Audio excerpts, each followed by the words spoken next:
একজন দর্শক প্রশ্ন করেছে, সার্জিস আলম কেন জুলাই ফাউন্ডেশন থেকে চলে গেলেন, এটার রহস্য জানেন নাই। তো এটা জানতে চেয়েছেন দর্শকের প্রশ্ন। আর আমার একটা প্রশ্ন, যে এটা আমরা প্রায় শুনে থাকি যে আসিফ মাহমুদ যেটা দুর্নীতি করেছে সেটা শেখ হাসিনার 15 বছরকে হার মানিয়েছে। আপনি এরকম মনে করেন কিনা?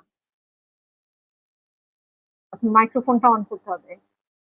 আর জুলাই ফাউন্ডেশনের যে ব্যাপারটা একজন প্রশ্ন করেছেন, যে আমি কিন্তু একটা বিষয় আপনি লক্ষ্য করে দেখবেন, যেটার মাধ্যমে এই গণঅভ্যুত্থানটা সম্পূর্ণ হলো, 17 বছরে দানবীয় যে ফ্যাসিস্ট খুনি শেখ হাসিনাকে বিদায় করা হলো, সেটা ছিল বৈষম্যবিরোধী ছাত্র আন্দোলন।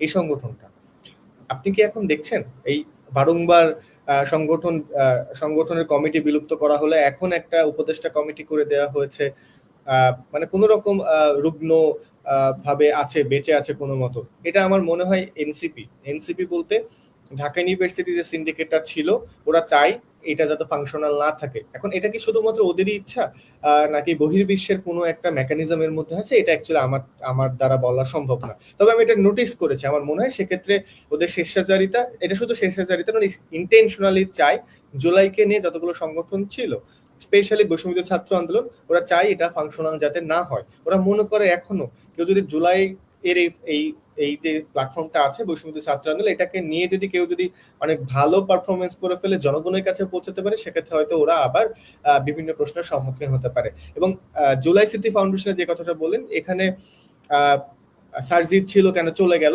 জুলাই স্মৃতি ফাউন্ডেশন কিন্তু শুরু হয়েছিল ইন্টারিম থেকে 100 কোটি টাকা দিয়ে শুরু করেছিল, এবং এটার যে প্রকল্প ব্যয় বা টোটাল যে এস্টিমেশন ছিল সেটা সম্ভবত 364 কোটি টাকা, এরকম একটা অর্থ কিন্তু প্রয়োজন এই জুলাই যে সকল পরিবারের সদস্যরা আহত হয়েছে এবং নিহত হয়েছে তাদেরকে একটা পুনর্ব্যবস্থা করে দেওয়ার জন্য।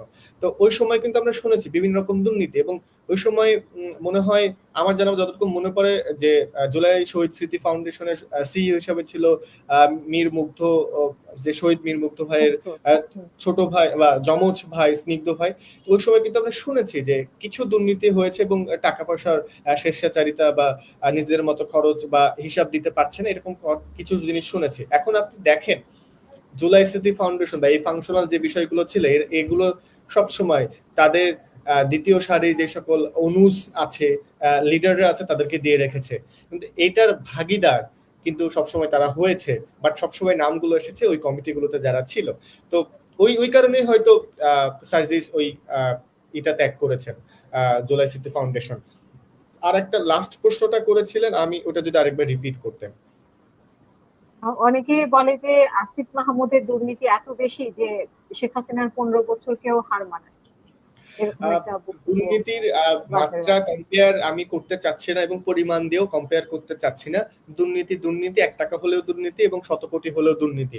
এটা বিষয় হচ্ছে দায়িত্ববোধের, নর্মসের, এবং আর যে টাকাগুলো নিয়ে দুর্নীতি হয়েছে এটা কিন্তু অধিকার সারা বাংলাদেশের যত আপামর জনতা আছে সকলেই।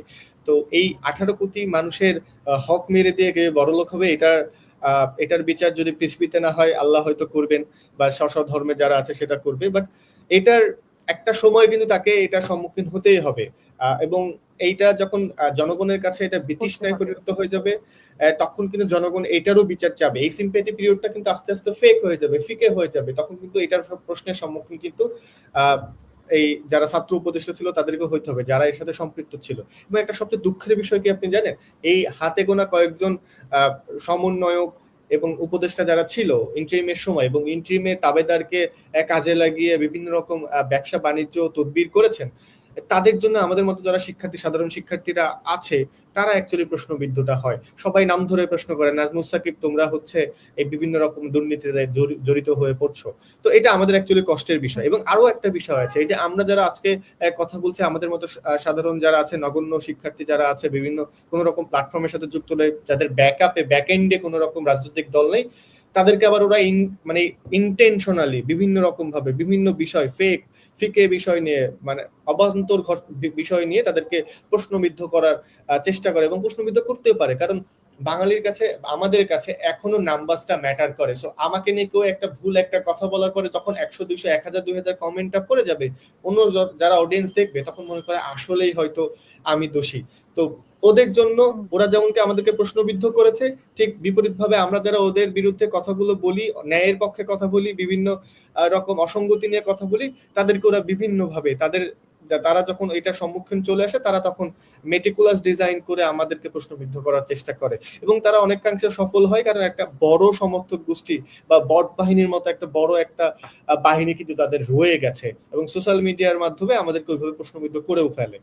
এবং আরেকটা বিষয়, আমি আপনার ওখানে কমেন্টে লক্ষ্য করছিলাম যে আমি একটা রাজনৈতিক অপরিপক্ক মন্তব্য করেছি তারেক রহমানকে নিয়ে, কিন্তু আমি এটাকে একটু ক্লিয়ার করে বলে দিতে চাই যে আমি যে কথাটা বলেছিলাম, আপনি আমাকে প্রশ্ন করেছিলেন, উপস্থাপক আমাকে প্রশ্ন করেছিল যে পাটোয়ারিকে যে হামলা করা হচ্ছে এই বিষয়ে, তো আমি বলতে চাচ্ছিলাম যে উনি যেরকম বেফাস মন্তব্য করেন, ওইটারই একটা মন্তব্যের কোট হিসাবে আমি ওটা বলেছিলাম, কারণ এই কথাটা উনি একজন বলেছিলেন, এটা আমার মন্তব্য না, ওটা হচ্ছে পাটোয়ারির বক্তব্য আর কি।